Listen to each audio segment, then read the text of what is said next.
Cet article du Figaro s'en était fait l'écho. Le classement par l'OMS de 5 pesticides comme cancérogènes probables ou possibles a mis fin provisoirement à l'usage du malathion en Guyane, utilisé jusqu'alors dans la lutte contre le chikungunya. Il appartiendra à l'État, dès lors que ces éléments lui seront transmis, de nous dire quelles sont les dispositions qu'il prend. Puisque, comme je l'ai rappelé, la décision que nous avons prise d'utiliser le malathion ne s'est pas faite de façon unilatérale, ni dans mon bureau, ni dans celui du préfet, ni dans celui du directeur de l'ARS. Par conséquent, aujourd'hui, les mêmes principes qui nous ont poussés à utiliser le malathion, ce sont les mêmes qui nous poussent à suspendre son utilisation. Selon les dernières études de l'Agence internationale de recherche sur le cancer, il existe pour le malathion des preuves limitées de risques cancérigènes. Dans son intervention, le préfet a répliqué en quelques chiffres, en citant le nombre de morts imputés au chikungunya depuis le début de l'épidémie aux Antilles.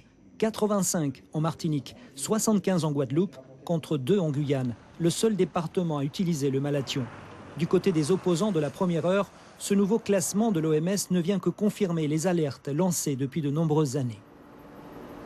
Le malathion est classé comme produit neurotoxique. Donc il y a quelque chose qui s'appelle le principe de précaution. Ça fait plus de 20 ans qu'il est appliqué dans tous les pays, spécialement dans le monde occidental. Donc au nom du principe de précaution, de toute façon, on n'aurait jamais dû pulvériser le malathion. Je dis qu'il y a irresponsabilité et incompétence. Irresponsabilité, c'est quand on n'est pas sûr, on n'y va pas.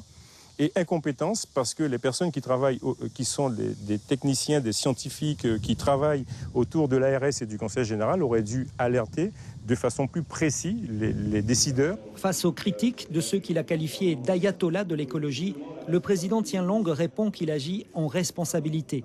À l'État désormais d'en tirer les conséquences. Le ministère de la Santé, de son côté, a demandé un réexamen de la dérogation accordée à la Guyane sur le malathion.